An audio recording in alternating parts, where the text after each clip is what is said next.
This Sunday, AEW presents the very first edition of WrestleDream, taking place from Seattle, Washington.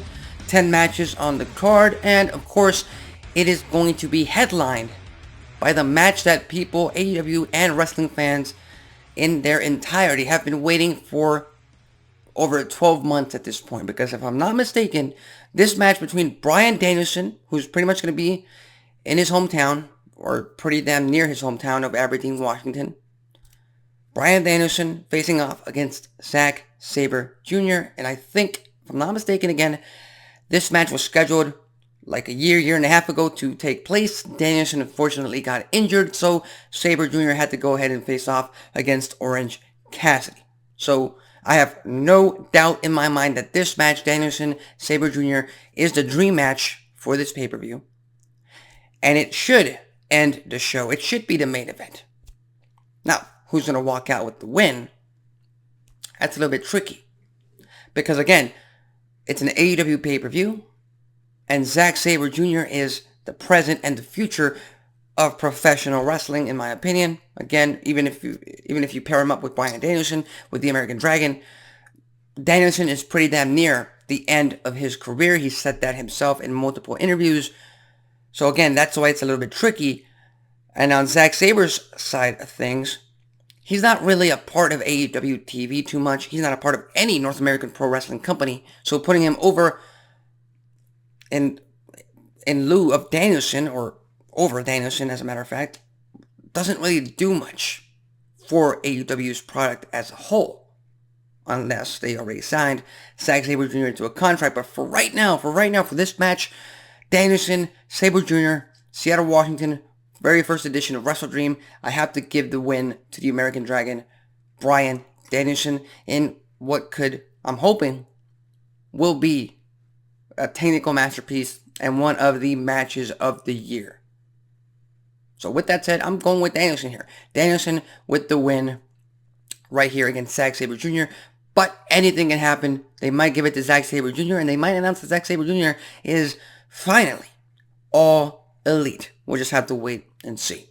We also have the match between Hangman Adam Page and Swerve Strickland. Now, this might be a little bit controversial, but I think Hangman Adam Page wins this first match between the two. Number one, because it gives Swerve Strickland and the Moguls affiliates a reason to keep targeting Hangman Adam Page. They're the ones who targeted Page first and foremost. So if Page gets the win, and in his mind he's done with Swerve, he's proved to Swerve he's not on his level. I beat you one-on-one. That's it. You have the entire stable going after Page. That's a great way to keep this feud going into Full Gear, and Swerve gets the ultimate rivalry win at Full Gear, or at Winter is Coming after Full Gear. But for right now, Hangman Adam Page needs to prove that he is a former AEW World Champion and he can beat Swerve Strickland one-on-one straight up. And then that'll lead to more matches, second, third match down the line. I'm going with Hangman Adam Page. Tag team match for the World Tag Team titles, AEW World Tag Team titles. FTR faces off against Aussie Open, the team of Kyle Fletcher and Mark Davis. And this is a pretty easy one. Again, tag team wrestling when it comes to AEW, it's never been one of the weak spots of the company. It's always been one of the highlights. It's always been one of the strong points when it comes to their pay-per-views, when it comes to their shows, Dynamite, Rampage, Collision, etc. So I have to go with FTR retaining the titles here.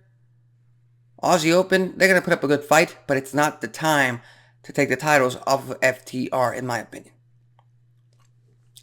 2-on-1 handicap match for the Ring of Honor World Tag Team Championships. MJF, the AEW World Champion, defends the Ring of Honor Tag Team titles of Better Than You, Bay against the team of the Righteous, Vincent and Dutch. Now, normally, I'd say MJF retains no matter what. He is the world champion, and again, nothing against Vincent and Dutch. They are a tag team. They're a Ring of Honor. Ring of Honor tag team titles should be on Ring of Honor TV, Ring of Honor Superstars, all of that. But here's the thing. MJF handicap match Adam Cole, nowhere to be seen. He can't really take part. He's injured. MJF refuses to vacate the titles, to relinquish the titles to the Righteous in this case. He's going to defend them. And we already saw last night on Dynamite, Jay White, the Switchblade, has picked a fight with the devil. And, consequences happened right after that. Jay White was jumped backstage by a group of masked men wearing what? Devil masks. So, MJF loses the Ring of Honor World Tag Team Championships to the Righteous at WrestleDream. And that continues to lead us down the road of the breakup of Better Than You, Baby, which is going to have to be a slow burn because, again, their merchandise is selling off the charts. Their in-ring segments, we saw the amazing segment last night with Captain Insano. He made an appearance. That was awesome. That was hilarious. They have to keep this going. But eventually, the breakup has to come. And it's way too predictable to have MJF be the one to turn on Adam Cole. At this point, especially with this group of masked men attacking Switchblade Jay White, I feel like Adam Cole, the Kingdom, and Roderick Strong, they're all working together at this point, and at some point down the line, in the very near future, they're going to turn on MJF. Mostly because MJF as a babyface is just working. It's just working. Fans love it so much. They can't get enough of it. So, turning MJF heel again, back to heel again, wouldn't be the best move for AEW at this point in their current friendship, if you will. So, I'm giving the tag team titles back to the Righteous, back to Ring of Honor tag teams, and then MJF is going to just guilt himself on AEW TV towards Adam Cole. Oh, I lost the tag team titles for you.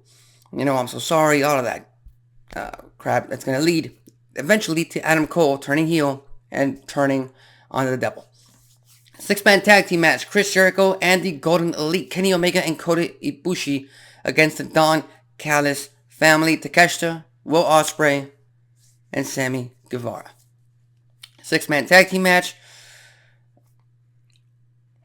Again, you already know my thoughts on Chris Jericho. I think that he should have hung up his boots like 2 years ago. If this rivalry is leading to Sammy Guevara retiring Jericho, I'm completely fine with it. But other than that, I'm not really interested. So I have to give the win to the Don Callis family here. They're just starting up. Will Ospreay, Guevara, Takeshita, they need to keep building up their momentum, their stock, their credibility amongst AEW. And it also stands to play the factor that Chris Jericho and Kenny Omega don't really get along, and that should come into play during the 6-man tag team match. So I'm going to give it to Takeshita, Guevara, and Ospreay with the win in this 6-man tag team match. 2 out of 3 falls match for the TNT title, Christian Cage versus Darby Allin. And again, you already know my thoughts on the TNT title. It's a TV championship. It's the third most relevant title, singles title, as far as the singles division is concerned in AEW. So, if they want to flip-flop that championship around, go right ahead. I personally would keep it on Christian Cage because he has been magic on the mic. And at the end of the day, the story isn't Darby Allin gaining that title back. No, the story is eventually Luchasaurus is going to turn on Christian Cage and get that championship back. And Luchasaurus is going to be a big babyface coming out of that. And we saw a little bit of that on Collision when Christian Cage went and did business for himself and actually officially won the TNT Championship in that triple threat match. And took the title off of his buddy, Luchasaurus. So again, that's another slow burn. I like that aspect of it.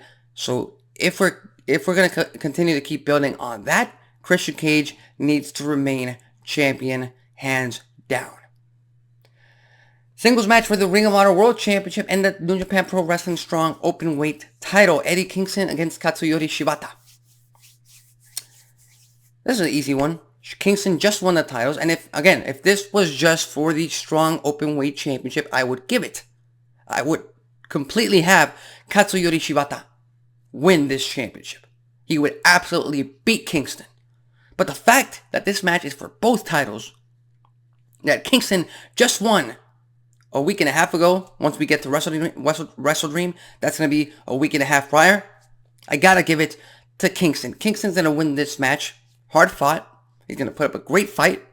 He's going to have issues with Katsuyori Shibata. I have no doubt about that. But Kingston is going to retain both championships. And I feel like AEW is doing themselves a disservice by having both titles being defended at the exact same time. Because that just, especially this soon into his Ring of Honor World title reign, gives away the result of said match. Chris Statlander versus Julia Hart for the TBS Championship. Easy win. Statlander for the win. No doubt about that. Again, she just won the title. Julia Hart, she's growing in the division. She's improved character-wise and in-ring-wise, but she is nowhere near the position to actually lead the mid-card division of the women's division. And again, the TBS title, it's the TV title, it's the mid-card title of the women's division. So I would not be against having Julia Hart win this championship. I just don't see it. Especially since Statlander came back.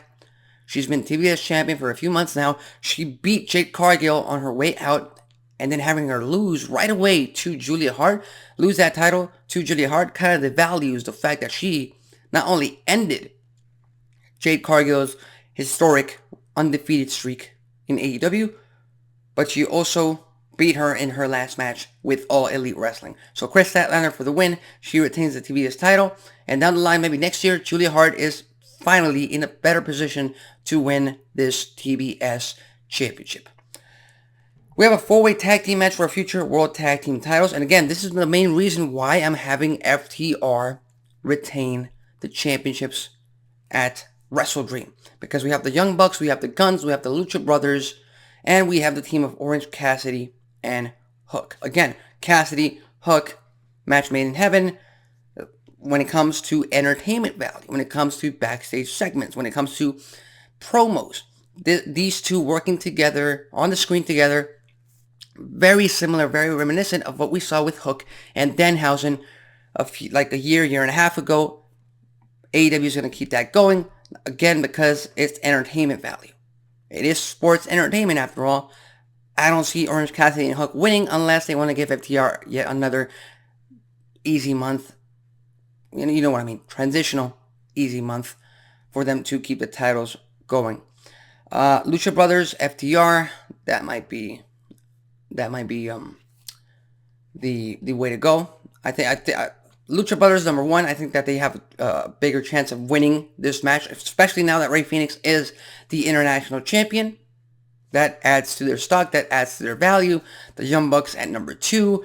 Those two can never go wrong in terms of tag team wrestling. There's tag team classics. The Guns, they might give it to the Guns. They're the heels. They're a part of Bullet Club Gold. They have to start building that stable up too. So the Guns might have a good chance of winning this match. We'll just have to wait and see. But for now, I'm going to go with the safe option. I'm going to give the win to the current international champion Rey Fenix and Penta El Cero Miedo. The Lucha Brothers take this 4-way tag team title match for a future AEW World Tag Team title shot against FTR.